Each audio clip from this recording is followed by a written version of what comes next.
perlu extra time dari arek-arek ini. Kan itu? Bukan injury. Ya bukan kan itu. Berhasil atau gagal? Berhasil. Saya mengatakan berhasil. Dan ini masyarakat menganggap bupati boneka. Tidak atas inisiatifnya sendiri. Bagaimana menanggapi? Kalau masalah itu ya itu di luar kita kan. Ya kan? Sebenarnya tidak perlu ditanggapi itu karena ini urusan politik. Beberapa kegiatan-kegiatan pemerintah daerah Ya. harus melalui restu orang tua juga. Ini itu saya tahu persis Gus Yani itu siapa. Dia orang yang luar biasa. Apa yang menjadi programnya akan dilaksanakan sampai selesai. Apa mana wong kae? Ya. Gitu loh. Yang hanya ngomong hanya sebatas apa? Berdasarkan kasat mata, guys. Kesimpulannya cuma Ini itu. Iya. ada dua orang yang susah untuk diomongi. Satu orang jatuh cinta, satu pendukung bupati. Ya.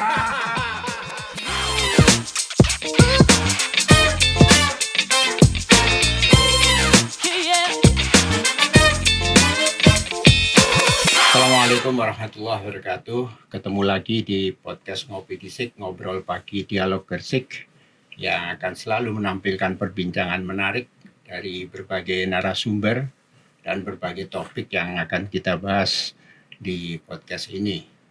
Pemirsa yang saya hormati, setelah beberapa kali Ngopi Gisik menampilkan tokoh-tokoh dari Kota Kosong, tentu butuh perimbangan dari sisi lain yang kita tahu bahwa Gersik ada paslon tunggal yaitu Gus Yani Dr. Alif yang tentunya butuh untuk dihadirkan di podcast ini agar informasi yang diterima masyarakat berimbang, dan Ngopi Gisik sangat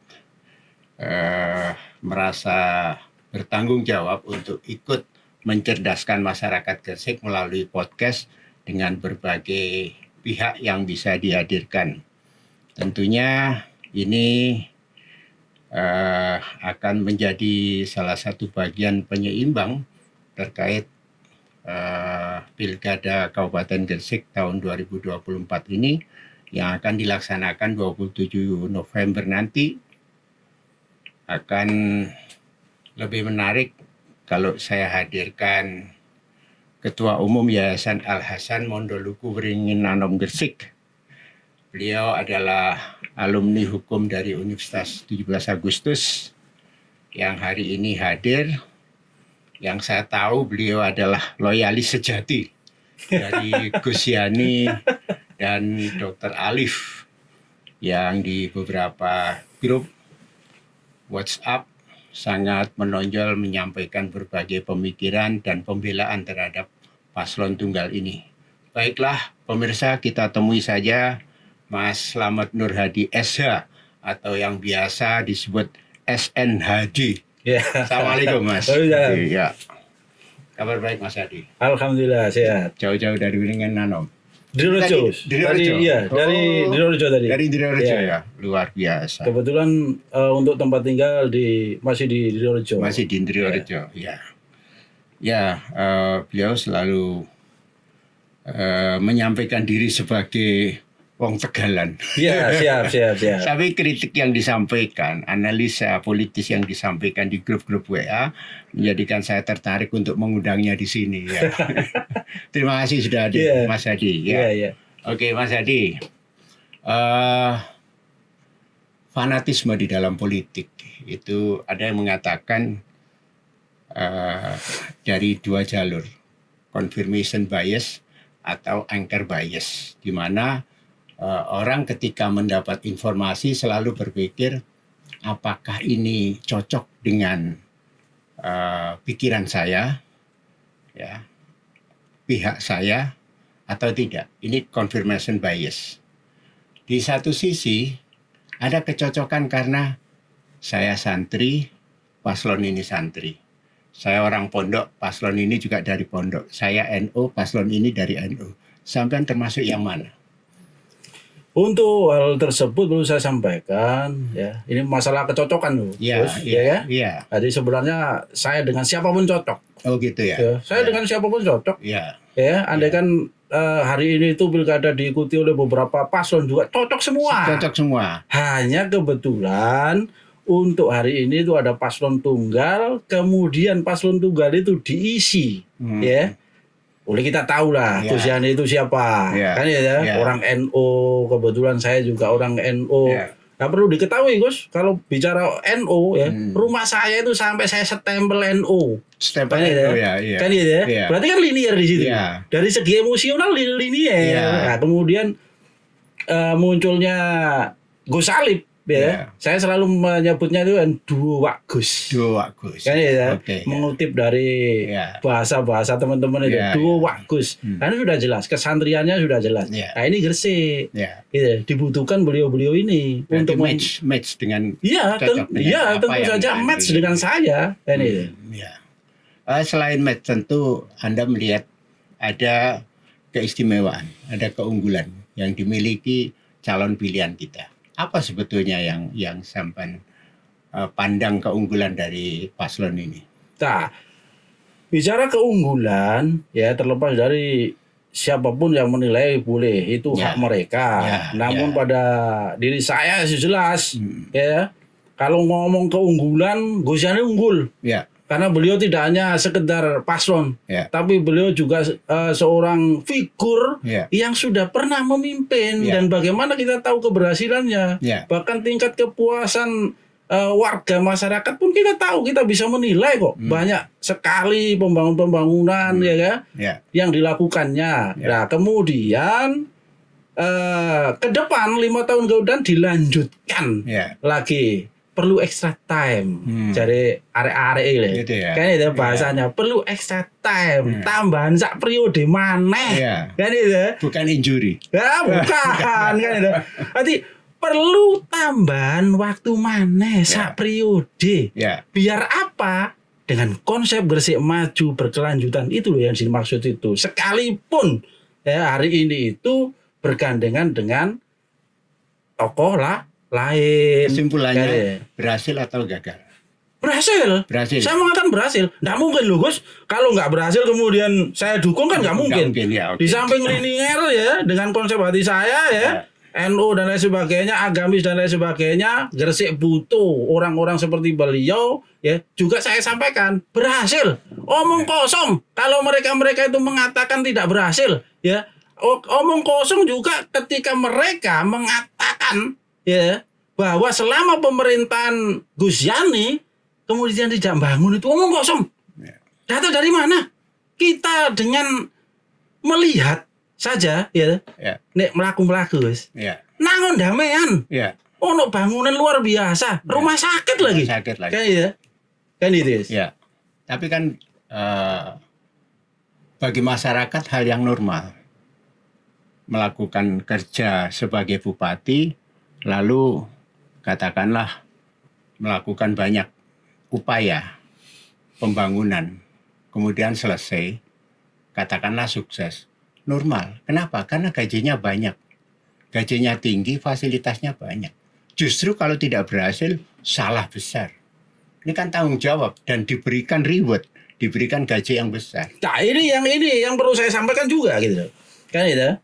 Persoalan hal-hal tersebut yang sampaikan kan sudah dijawab dengan reward itu dengan gaji-gaji yang besar itu saya sendiri belum pernah merasakan gaji seperti itu kan cuma saya melihat kinerja warga masyarakat itu hanya melihat dari kinerja kemudian harapan apa yang diinginkan warga masyarakat itu sudah terjawab berbagai macam fasilitas pula dibangun kan contoh air minum hari ini kan sudah terselesaikan dengan baik kemudian termasuk banjir mampu minimalisir entah itu alasannya apa mereka bilang apa itu silakan hak mereka hak demokrasi mereka menyuarakan isi hatinya namun dalam hal ini saya jelaskan bahwa Gus Yani saya sampaikan sekali lagi sudah berhasil dengan fasilitas yang diberikan oleh pemerintah dan sebagaimana haknya sudah melaksanakan kewajibannya dengan sebaik-baiknya gitu loh. Makanya apa?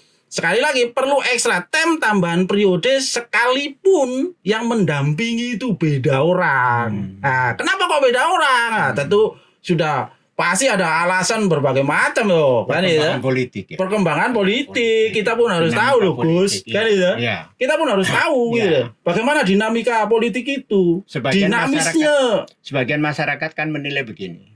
Ya tentu saja harus berhasil karena memang sudah digaji tinggi. Kalau tidak berhasil justru harus dimaki-maki. Nah, kan begitu. Iya, boleh. Logikanya begini, seseorang mencalonkan diri, itu kan ngelamar kerja, Pak. Setelah diberi kerja, diberikan fasilitas banyak, ya harus betul-betul kerja. Betul. Jadi artinya apa gunanya berhasil atau tidak, memang itu sudah jadi kewajiban. Di samping itu sudah menjadi kewajiban, ya. Tapi sekali lagi, ya. Gus Yani sudah melaksanakan kewajiban itu dari hak yang diterima. Terus kita mau bagaimana gitu deh. Ya. Kita ini warga memberikan tugas, ya kan? Memberikan tugas kepada Gus Yani yang melamar kerja tadi deh. Kan itu? Lah sudah kita terima kan? Beliau sebagai bupati. Kemudian melaksanakan dengan sebaik-baiknya. Kan sudah selesai. Terlepas dari mereka-mereka atau kubu-kubu yang mau memaki-maki katanya tidak pernah membangun dana, omong kosong itu, omon-omon kalau saya mengatakan. Omon-omon. Oke, baik, nanti kita lihat datanya, faktanya. Tapi begini, redaksi menghimpun beberapa isu yang beredar di masyarakat, baik melalui netizen, warung-warung dan lain sebagainya. Ada yang mempersoalkan begini, ini kita butuh dikonfirmasi bahwa pemerintahan bupati yang berlangsung barusan itu setidaknya harus melalui restu orang tua. Dan ini masyarakat menganggap bupati boneka. Tidak atas inisiatifnya sendiri. Bagaimana menanggapi itu? Kalau masalah itu ya itu di luar kita. Ya kan? Sebenarnya tidak perlu ditanggapi itu karena ini urusan politik. Kan ya? Yang dimaksud orang tua jelas. Sudah silaturahim ke kedua orang tuanya. Kan itu. Ketika kedua orang tuanya merestui ya sudah selesai, Gus. Gitu. Dan ini politik loh. Ya, tapi secara teknis redaksi juga menghimpun data beberapa kegiatan-kegiatan pemerintah daerah harus melalui restu orang tua juga. Tidak.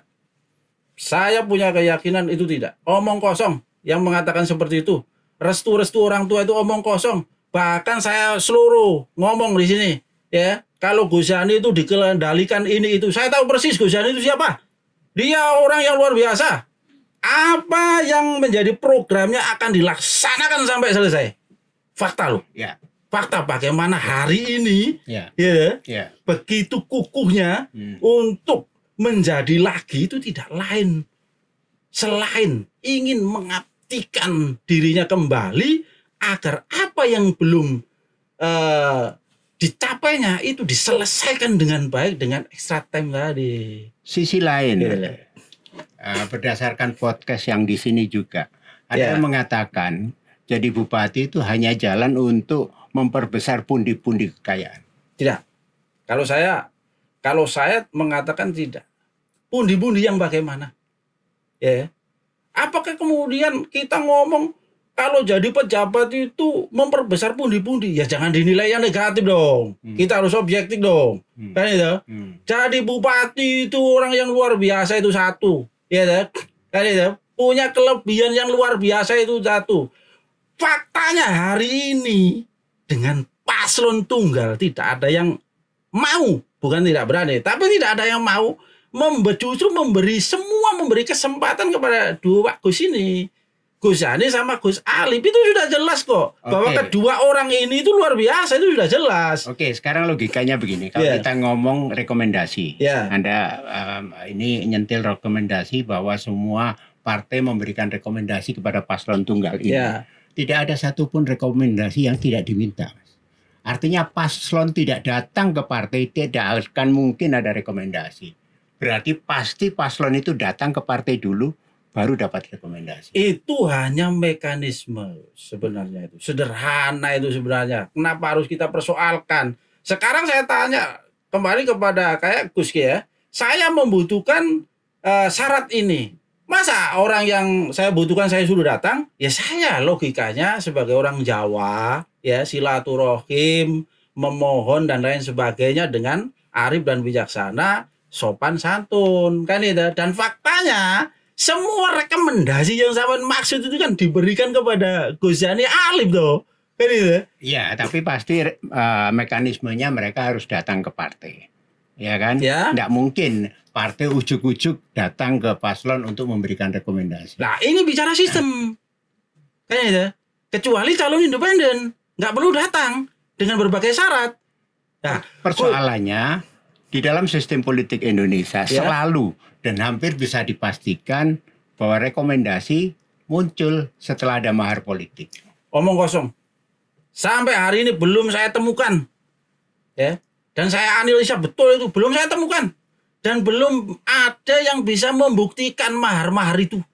Ketika ada yang ngomong ada mahar politik, ada beli, jual beli, dan lain sebagainya, itu hak mereka. Tapi saya sampaikan di sini, omon-omon. Saya tantang, bahkan saya tantang beliau-beliau itu yang bicara seperti itu. Ya, untuk duduk bersama. Ya. Buktikan. Ayo. Coba sampai hari ini ya, mahar politik itu ada nggak? Nggak ada. Gitu. Fakta bahwa 8 partai politik memberikan rekomendasi kepada Gus Yani, Gus Alif. Selesai. 2 Wagus ini dipercaya oleh 8 partai tersebut. Apapun itu, ya, persoalannya, ya, apapun itu caranya.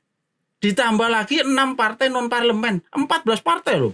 Nah, ini yang saya ini 17 partai ya. Ini yang saya nilai itu luar biasa orang ini, kedua orang ini. Harapan saya sudah jelas dengan Gresik 5 tahun ke depan dipimpin oleh Gus Yani sama Gus Alif ini ya sesuai dengan tagline-nya. Gresik maju berkelanjutan dan lain sebagainya itu. Sisi lain itu mengatakan ini terjadi aksi borong rekomendasi. Bahwa rekomendasi ini tidak lagi secara ikhlas diberikan oleh partai, tapi diborong oleh paslon tunggal. Itu bahasa mereka. Itu bahasa mereka. Faktanya tidak kok.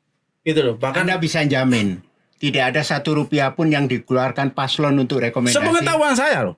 Saya bisa jamin. Ya karena Gitu tidak loh. tahu. Karena tidak tahu kan gitu. Kan itu. Loh, bagi mereka yang ngomong ada mahar politik, ada borongan, ya, kan itu. Ya. Ya mohon maaf. Sama-sama tidak tahu. Buktikan. Sama-sama Faktanya tidak tahu. sama-sama tidak tahu kok ngomong. Justru mereka yang mengatakan seperti itu, ya. Ya. Itu saya katakan penyebar fitnah, Ya. provokator, tok itu. Ya. Iya, bocah-bocah kayak itu. Ya. Apa mana wong kaya? Ya. Gitu loh. Yang hanya ngomong hanya sebatas apa?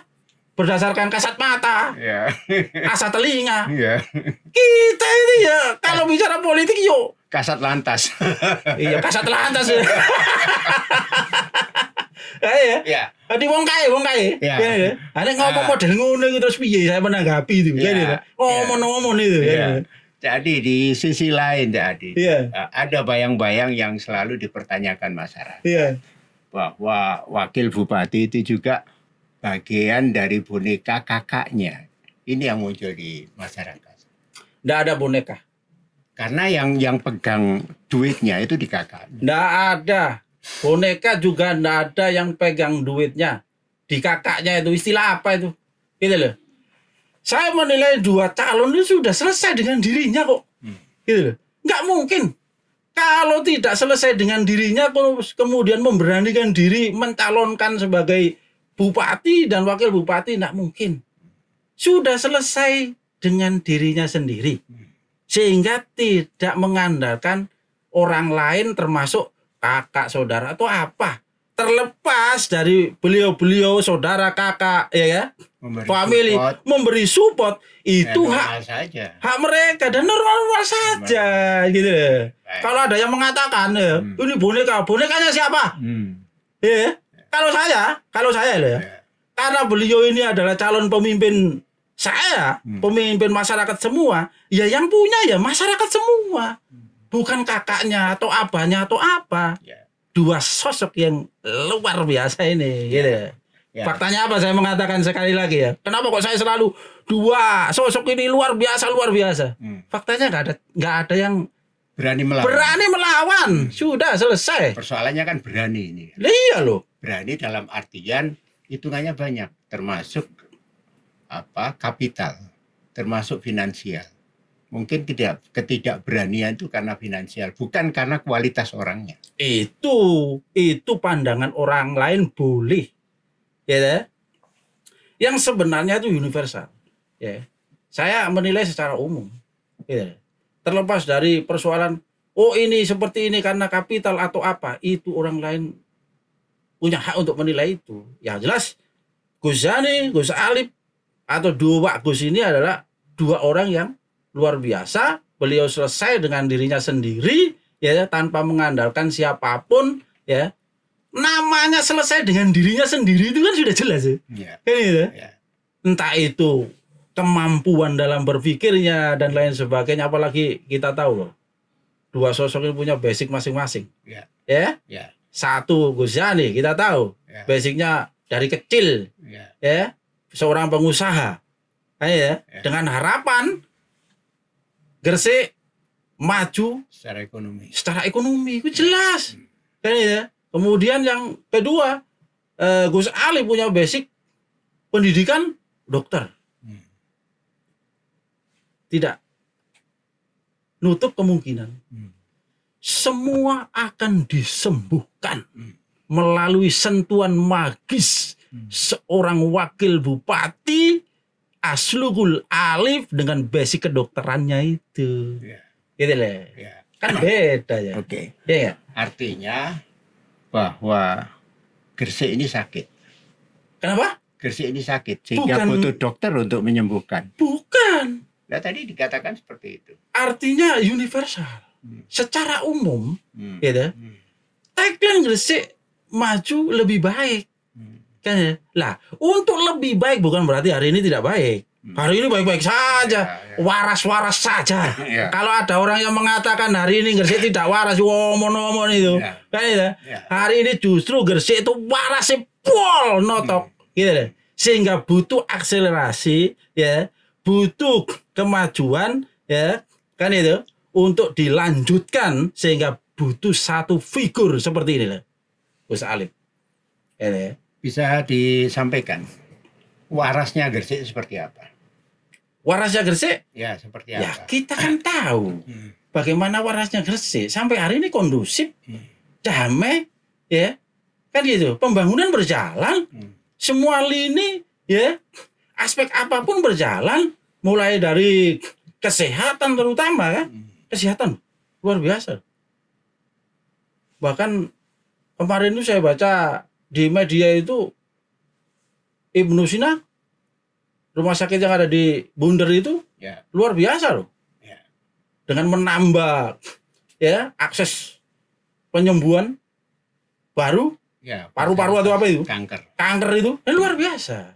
Kemudian dibangunnya salah satu rumah sakit umum juga di Kedamaian itu, ya, kan juga luar biasa. Itu loh maksudnya itu. Jadi Gresik ini saya nilai hari ini itu waras pol lah, gitu loh. Kalau ada pihak-pihak lain yang mengatakan tidak warasnya bagaimana? Ya jangan menggunakan ukuran rasanya dirinya sendiri loh. Kayak kita harus objektif. Nah, nek mengatakan Gresik itu tidak waras kemudian menggunakan rasanya sendiri, yo nggak nyampe di situ, nggak ketemu, Gus, nggak ketemu. Ya, oke. Sekarang persoalannya ketika muncul paslon tunggal, ada pesaingnya namanya kotak kosong. Apa yang dilakukan terhadap kotak kosong untuk memenangkan kontestasi yang sekarang ini? Kita kalau saya tidak bicara apa yang dilakukan kotak kosong untuk memenangkan kontestasi hari ini. Apa yang akan dilakukan relawan Yani Alif terhadap kotak kosong untuk memenangkan kontestasi tahun 2024 ini? Nah, ini baru luar biasa pertanyaannya ya. Kan ya. Jadi apa yang dilakukan? Ya tetap konsolidasi dilakukan di mana-mana dan sudah dilakukan kok. Kalau ada yang mengatakan, oh timnya Yani Alif itu garing, gak teles, itu omong-omong aja lah, ya kan? Oh justru kita ini ya mendesain agar supaya Gresik tetap damai menjelang pilkada, dengan cara-cara yang kondusif, tidak euforia, ya. Kan ya, tidak euforia, harus mengeluarkan seperti ini, nanti endingnya akan negatif juga, gitu loh. Kalau Maka, dalam catatan redaksi, Kotak Kosong melakukan berbagai upaya, termasuk deklarasi di berbagai tempat.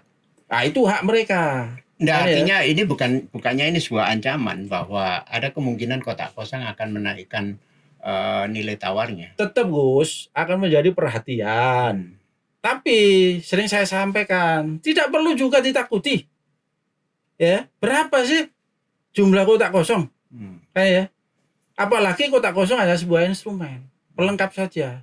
Orang yang datang ke TPS, ya, itu akan kebanyakan akan pilih paslon. Ya.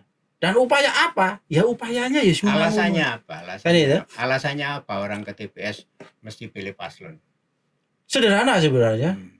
Yang saya dapat informasi-informasi sederhana. Ya. Yang pertama itu ya karena tidak ada paslon lain selain Yani Halip, ya, itu yang kemudian yang kedua ya Yani Halip itu dipandang orang yang luar biasa. Itu. Oke, baik. Faktanya apa kok luar biasa kata beliau-beliau yang ada di desa-desa itu? Ya, apa? Faktanya dadi calon tunggal kok sing wani. Oh gitu. Kan ya. Kan itu. Ya. Ya wis mending ae. Paslon ae benang wis, kan itu. Bukan artinya enggak ada yang berani, bukan berarti dia lebih hebat dari yang lain. Ya kan? Itu. Saya tidak mengatakan bukan berarti lebih hebat dari yang lain. Ya. Namun kita ini bicara fakta. Ya. Fakta hari ini itu Yani Halip itu calon tunggal. Ya. Gitu loh. Sebagaimana yakin menang. Yakin gitu loh. Seberapa persen keyakinannya? Yakin. Dari instrumen-instrumen yang sudah bergerak. Ya. Ini bukan menurut asa telinga atau kasat mata saya loh ya. Ya. Tapi berbagai macam instrumen-instrumen yang sudah terdeteksi memberikan informasi-informasi. Bisa saja sampai 75% itu kemenangan itu. Oke, sekarang kita lihat, Mas. Redaksi menghimpun berbagai hasil kerja dari dulu namanya Niat. Ya. Di tahun 2020 ya. Ada beberapa program. Misalnya pertama, program Gerbang Dusun. Itu kegiatannya memberikan 100 juta per dusun. Tahun 2021 100 juta diberikan per desa. Setelah itu tahun berikutnya tidak ada sama sekali. Artinya janji yang diberikan oleh Niat untuk memberikan gerbang dusun, pembagian anggaran 100 juta per dusun tidak terlaksana. Nah, itu kan janji politik ya. Ya. Kan itu ya. Dan itu juga kita harus maknai bahwa sebuah program ya, ini yang saya tahu ya. Katakan ada 10 program, kemudian yang dilaksanakan itu 7 program, kemudian yang ketiga itu belum dilaksanakan, ya kan? Itu wajar. Wajar loh. Dan hari ini saya menilai itu untuk Niat jilid 1, ya, masih dalam batas kewajaran. Beliau berhasil menyelesaikan berbagai macam janjinya, janji politik tersebut, ya. Kalau ada, ya. Kalau ada yang belum diselesaikan, makanya saya katakan perlu extra time agar janjinya dilaksanakan. Padahal tahun 2020 janji itu diselesaikan dalam 5 tahun. Kenapa? Diselesaikan dalam 1 periode jabatan. 1 periode jabatan boleh, ya. Ada yang bilang begitu boleh. Kembali lagi program, ya.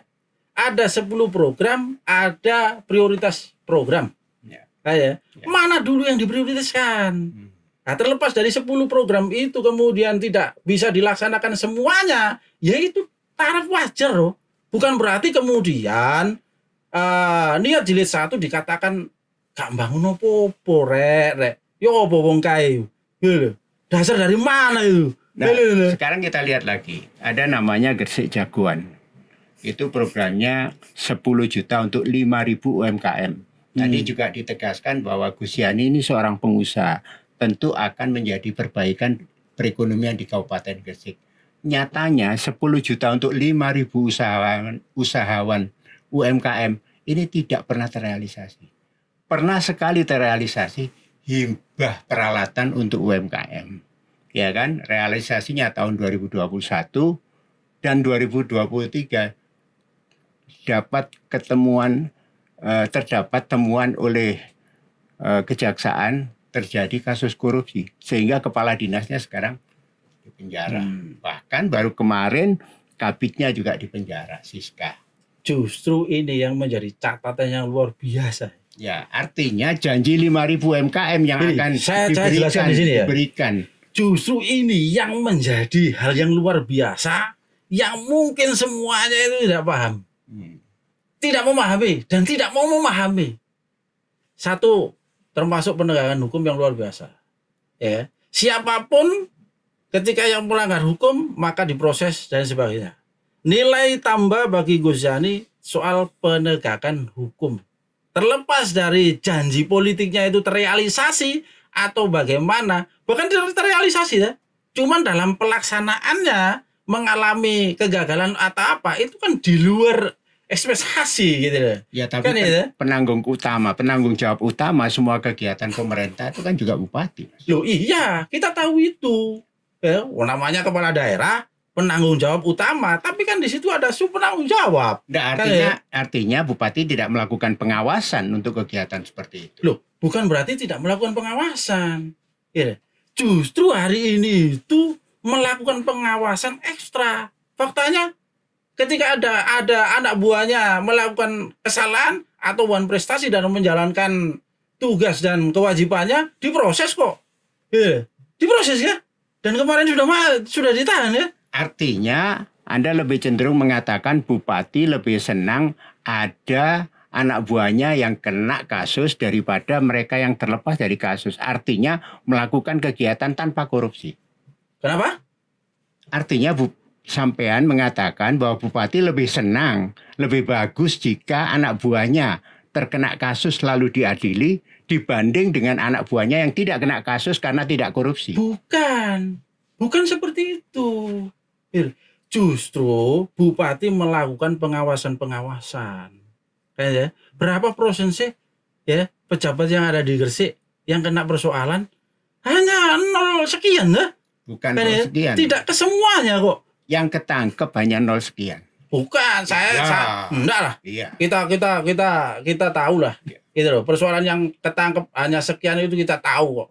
Yang jelas bupati dalam hal ini sudah konsisten komitmen dalam penegakan hukum, ya. Bukan berarti kemudian bupati itu membiarkan, tidak, tetap melakukan pengawasan. Faktanya apa? Ketika ada kegiatan-kegiatan yang di luar ya kewenangan atau perintah, kena kok ya. Ya. Berarti fair ya? Dulu ya. Oke. Bahwa bupati hari ini penegakan hukum luar biasa loh. Ya. Kan ya? Lah, iya, Luar artinya biasa. Anda lebih cenderung mengatakan bahwa kalau ada yang kena korupsi itu artinya bupatinya hebat karena melakukan penegakan hukum dibanding bupati yang anak buahnya tidak kena hukum. Kenapa? Kan begitu. Iya. Nah gini loh. Ya saya sampaikan dulu Gus. Tadi pertanyaannya kan sudah jelas bahwa bupati hari ini itu komitmen terhadap penegakan hukum. Ya. Bukan berarti kemudian ketika ada anak buahnya yang kena kasus hukum dia tidak melakukan pengawasan atau senang, tidak, gitu loh. Tidak. Tapi karena sudah memang fakta-fakta demikian, terus mau diapakan lagi, kan itu? Maka kita negara hukum, ya, hukum yang bergerak, gitu loh. Di luar skenario bupati loh. Ya. Yang jelas bupati hari ini tuh saya acungi jempol karena siapapun harus melaksanakan tugas dengan sebaik-baiknya sesuai tupoksinya, sesuai aturan yang berlaku. Tapi lembaga yudikatif itu di luar lembaga eksekutif, Mas. Kenapa? Dalam artian lembaga yudikatif itu di luar lembaga eksekutif. Artinya hasil kerja kejaksaan itu murni keberhasilan kejaksaan. Tidak ada urusannya dengan bupati. Justru bupati ini anak buahnya yang terkena masalah. Terlepas dari kejaksaan itu, di luar dari bupati selaku eksekutif dan kejaksaan selaku yudikatif, ya kan ada yang disampaikan itu perlu ada dinas politika, ya kan? Ada eksekutif, yudikatif, legislatif, semua bergerak. Gak bisa kemudian satu-satu, gak bisa. Ibarat bola itu loh. Ibarat bola, 3 unsur ini menempel pada bola. Kemudian digelundungkan, disaduk. Kan ya? Harus gini. Gak bisa kemudian eksekutif duluan, legislatif duluan, yudikatif kari-kari. Gak bisa. Bersama-sama. Kan ya? Ya. Bersama-sama. Ya, ini juga niat berjanji di tahun 2020 ada program namanya Gresik Cerdas, memberikan beasiswa perguruan tinggi bagi 2.500 anak yatim, hufat, dan disabilitas. Ini tidak terjadi sama sekali. Nah, seperti yang saya sampaikan ya. Tadi sebuah program ya, ada prioritas program, Gus. Terlepas dari program itu belum dilaksanakan atau apa, makanya perlu sekali saya tekankan di sini. Jadi perlu extra time tambahan waktu dengan komposisi yang berbeda.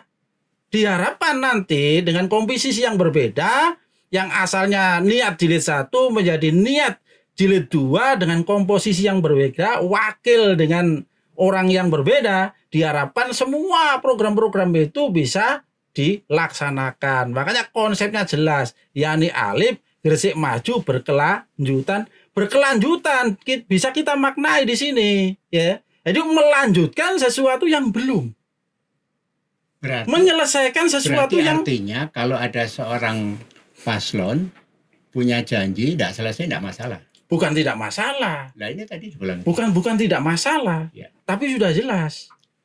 Pasnya apa? Saya katakan Gresik berkelanjutan dengan komposisi bupati yang sama ya. Extra time, penambahan periode.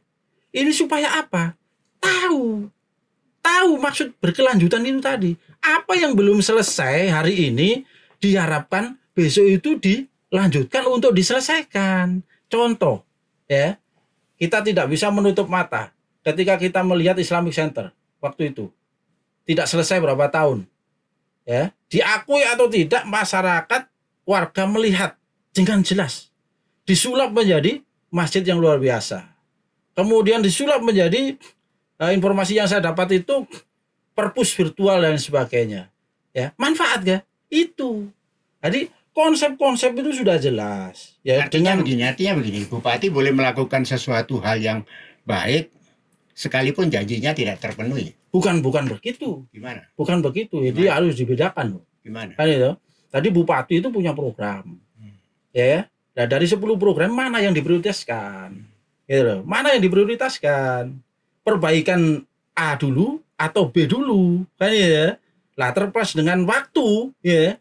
Waktu periode kemudian belum selesai, mana dibutuhkan penambahan dengan bupati yang sama didampingi wakil yang berbeda, diharapkan muncul SDM baru ini mampu melanjutkan ya pekerjaan-pekerjaan yang belum selesai sekalipun ya, yakni Alif punya program atau konsep program utama yang akan dilaksanakan 5 tahun ke depan, Gus. Ya, sekarang begini, ya kan? Di tahun 2023, ini berita 21 September. Pemkab ngotot menghapus Bosda dan BPPDGS sengaja mematikan masyarakat Diniyah se-Kabupaten Gresik. Ini beritanya seperti itu. Artinya keberpihakan bupati tidak kepada masyarakat. Karena Bosda tidak mau dicairkan. Faktanya? Tidak cair. Bosda tahun 2023 tidak cair. Nah, kembali lagi kepada sebuah program. Urusan keterpihakan. Ya. Yang jelas, bupati tetap berpihak pada warga masyarakat. Dan bupati jelas punya konsep ya, mana yang harus diprioritaskan. Nah, kalau hanya berarti urusan Bosda ini tidak masuk prioritas bupati. Bukan berarti tidak masuk. Nyatanya tidak dikaitkan. Makanya akan dikaji, ya. Makanya akan dikaji, ya. Dikaji ulang, ya. Apakah ini yang masuk prioritas, kan itu? Tadi gini loh, saya jelaskan. Bukan berarti sesuatu hal yang hari ini itu belum dilaksanakan, kemudian kita secara subjektif menilai bahwa bupati itu tidak berpihak pada rakyat, tidak pihak pada warga. Ya jangan seperti itu. Kita objektif apa aja. Apa sih yang sudah dilakukan? Gitu loh. Apa yang sudah dilakukan? Dari 10 program kemudian yang sudah dilaksanakan itu 7 program, maka tersisa 3 ya. Kita harus menilai itu tingkat kewajaran gitu. Lah dari 3 ini kenapa kok belum diselesai? Maka akan dikaji ulang kemudian diselesaikan 5 tahun ke depan. Saya kan Gitu loh. hanya mengikuti alur pembicaraan Ya. dengan mengatakan bahwa Bupati hebat memoles Islamic Center menjadi masjid, Ya. menjadi perpustakaan virtual dan lain sebagainya. Di sisi yang lain bahwa Bosda ini kebutuhan dasar oleh masyarakat Gresik ini tidak dicairkan. Artinya bahwa masyarakat bisa menilai bahwa Bupati lebih mendahulukan proyek-proyek Menara Gading yang tidak langsung menyentuh pada masyarakat seperti Bosda. Gini. Jadi persoalan proyek-proyek yang istilahnya Menara Gading atau itu apa, gitu, yang jelas Islamic Center ya manfaat hari ini yang asalnya tidak manfaat itu pun dimanfaatkan oleh siapa? Bukan semata-mata untuk sekedar bupati semata, gitu, tapi juga dimanfaatkan oleh warga masyarakat ya, sekitar ya, kan ya. Jadi sesuatu yang belum selesai di saat itu kemudian diselesaikan dengan baik, yang sekarang itu manfaatnya luar biasa kok. Ya, terlepas yang belum selesai, ya nanti akan diselesaikan. Makanya apa? Tagline-nya jelas, Gresik maju berkelanjutan. Ya. Oke, sekarang kalau kita membuka data lagi terkait dengan penduduk miskin Kabupaten Gresik pada Maret 2023, 10,96%, ya, atau menurun 0,1% dari Maret 2022. Hanya 0,1%. Tekadnya dulu harusnya 1 digit. Ini masih berada di 2 digit kemiskinan di Gresik. Artinya programnya tidak menyelesaikan persoalan kemiskinan di Kabupaten Gresik. Kita tahu loh bagaimana warga kita ya lebih banyak ada di desa, sehingga masih dalam taraf tingkat kewajaran. Faktanya apa? Penyelesaiannya meningkat kok. Ya, penyelesaiannya itu loh meningkat, tidak stagnan. Ya, itu menunjukkan bahwa bupati ada usaha, gitu. Ada usaha ya. Faktanya mau berapa persen, faktanya meningkat kok. Ya, bukan berarti kemudian ketika targetnya 10% harus selesai 10%. Ya, namun kita bicara faktanya, bupati serius menangani kemiskinan yang ada di Kabupaten Gresik. Nah, faktanya bagaimana? Meningkat. Ya, sehingga kemiskinan menjadi menurun. Nah, di catatan lain dikatakan jumlah penduduk miskin pada Maret 2023 sebesar 149.750 orang. Nggak sedikit, Mas. 149.000. Hampir 150.000 penduduk Gresik ini miskin. Ini meningkat 0,1. Artinya tambahan 110 orang naik kemiskinannya pada Maret 2022. Dari Maret 2022. Artinya kemiskinan di Gresik naik. Belum lagi kalau kita lihat catatan standar rendah dari tingkat kemiskinan, ya kan? Kalau dulu Rp588.316 per kapita per bulan. Kondisi dari Maret dulu Rp536.544 per kapita per bulan. Artinya orang punya duit Rp588.316 per bulan itu termasuk miskin. Kalau dulu cuma 536. Artinya standar kemiskinannya naik. Sehingga jumlah orang miskinnya jauh lebih banyak. Nah, itu kan juga bisa kita lihat dari tingkat kebutuhan. Kemudian kenaikan apalah. Kan gitu. Sederhana sebenarnya itu. Ya. Jadi sederhana. Terus kemudian jumlah penduduk juga meningkat dan lain sebagainya. Kita tahu lah.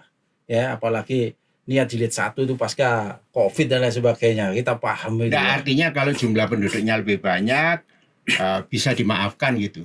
Bukan seperti itu. Minimal itu menjadi pembanding. Minimal itu menjadi sebuah analisa kewajaran.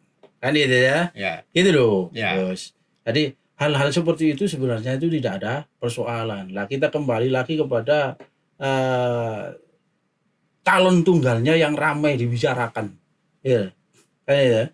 Yang Nah, ini saya hanya menguji fakta-fakta yang sampean sampaikan. Kehebatan-kehebatan itu saya kembalikan ke fakta yang saya punya. Redaksi punya catatan di Juli 2024 pengangguran di Gresik ini urutan ke-7 se-Jawa Timur. Bagaimana? Bukan nomor 1, Yus. Kan itu? Kan masih ada di atasnya. Nah, tapi APBD kita ini nomor 3, Mas. Se-Jawa Timur. Setelah Surabaya, Sidoarjo, baru Gresik. Sekalipun APBD kita itu nomor 3, ya. Cuman kita harus paham ya, kultur warga kita itu 67 sekian lah. Berapa persentasenya tuh yang tinggal di desa? Ada kecenderungan ya, tidak mau masuk ke pabrik-pabrik, ya. Ada kecenderungan ketika aturan perusahaan itu terlalu ketat dan sebagainya, dia memilih. Lah, itu di follow up menjadi pengangguran. Sebenarnya tidak. Ya.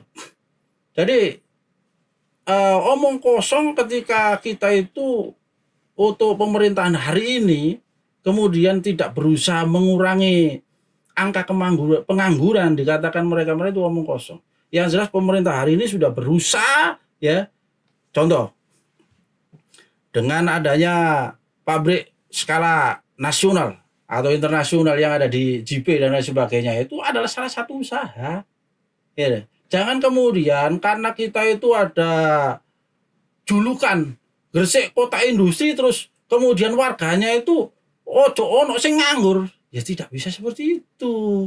Ya kita harus melihat bagaimana kultur warga kita. Contoh aja munculnya semen waktu itu. Contoh aja munculnya Petro waktu itu. Siapa yang mau kerja di semen? Siapa yang mau kerja di Petro waktu itu? Karena kultur warga kita itu lebih semangat, lebih senang ada di konstruksi, ada di bangunan dan lain sebagainya. Tapi kan jelas mereka tercatat sebagai orang yang kerja. Sementara ini catatan pengangguran, mereka yang tidak berpenghasilan masuk pada catatan pengangguran. Nah itu makanya itu nanti akan diselesaikan. Berarti nanti boleh ya. Nanti boleh ya. Nanti boleh. Walaupun yang kemarin juga sudah janji. Sudah diusahakan ya. Ya, kan sudah janji. Sudah diusahakan. Tapi diselesaikan nanti berarti. Iya jelas loh. Kan namanya aja berkelanjutan kan. Makanya apa? Ya ini jangan sampai ketinggalan. Bukan persoalan berkelanjutan, persoalannya masyarakat menilai janji lagi ini. Loh, bukan, itu kan masyarakat. Masyarakat yang mana? Iya. Kan itu. Masyarakat Jelas, mana? artinya saya begini. Juga masyarakat loh, tahun 2020 artinya tahun 2020 janji, ya kan? Sampai dengan sekarang janjinya tidak dipenuhi, ya kan? Lalu zaman bilang bahwa ini adalah berkelanjutan. Artinya mau janji lagi kan begitu? Bukan janji. Mengusahakan. Ya. Manusiawi loh. Kalau misalkan saya ngomong, Gus nanti seperti ini ya, terus kemudian tidak seperti yang diharapkan. Oh ya oke, nanti akan saya evaluasi. Ya wajar loh. Gitu. Bukan berarti terus kemudian pemerintahan hari ini atau bupati hari ini itu tidak berusaha lah. Jangan, kita harus objektif lah. Banyak sekali keberhasilan yang saya lihat. menyampaikan fakta-fakta saja. Ya. Misalnya begini. Dari sejarah Gresik mulai awal sampai dengan hari ini, defisit transaksi hanya pada pemerintahan Gus Yani. Kenapa? Defisit transaksi hanya ada pemerintahan Gus Yani. Sebelumnya enggak. Ya Eropa enggak ada, Sambari juga enggak ada. Loh pernah loh saya enggak ada defisit, enggak ada defisit. Jadi, kalau hanya ngomong defisit, ya kita tahulah. Ya, apa sih defisit itu? Apalagi kemudian ada yang ngomong, defisit nggak bangun kok defisit, ya omong-omong lah. Ya, faktanya Gresik tidak bermasalah kok dengan persoalan itu dan tetap bangun. Mau dikatakan defisit sesuai dengan neraca anggaran atau neraca keuangan, ya faktanya Gresik ini bangun apa enggak? Bangun ya? Enggak, kalau zaman ngomong fakta, saya kasih tahu bahwa ketika Gresik defisit, salah satu korbannya adalah Bosda. Bosda enggak cair memang, Mas. Bosda enggak cair. Artinya ini kepentingan masyarakat banyak untuk anak-anak sekolah, termasuk sekolah-sekolah swasta ini.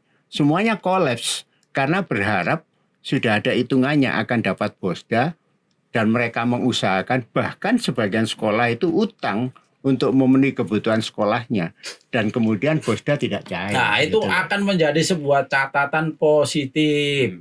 Ya.